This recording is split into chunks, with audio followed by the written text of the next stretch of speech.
στη στιγμή που μιλάει για το πρόσωπό μας. Ας δώσουμε μια απάντηση. Είναι σωστό να δώσει μια απάντηση.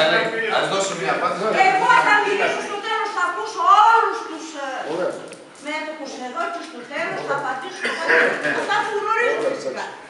Η κυρία Ρούλα, αυτή τη στιγμή που την φέρατε, καλώς την καλέσατε, υπάρχουν άλλα παιδιά άτομα στο λογιστήριο που έπρεπε να ήταν εδώ και ο κύριος Βαγγέλης, διότι ήταν παλιότερος, πρώτον.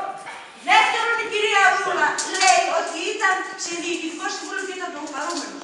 Κυρία Ρούλα, δεν το είπα αυτό. Το είπατε τώρα. Είπα όταν με κάλεσε στο γραφείο της είπε. Όταν δεν βγαίνει άκρη αυτή τη συζήτηση. Δεν βγαίνει άκρη με αυτή τη συζήτηση.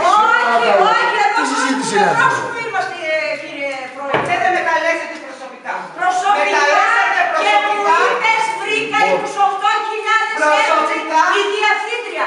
Μας λείπουν άλλα 6 τα οποία θα τα... Δεν ξέρω προσωπικά.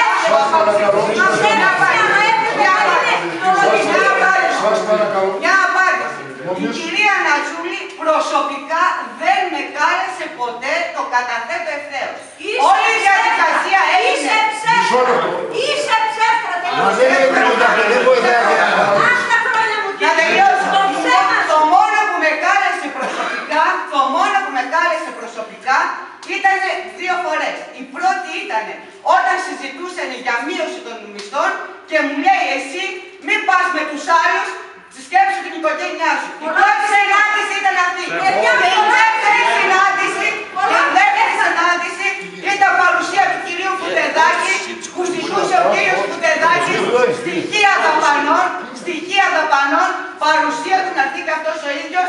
Στην πρώτη συνάντηση ήταν ο κύριος Τριγούτης για να τα λέμε όλα ευτυχώς που έχω μαρτύρους. Στην δεύτερη ήταν ο κύριος Φουτεδάκης.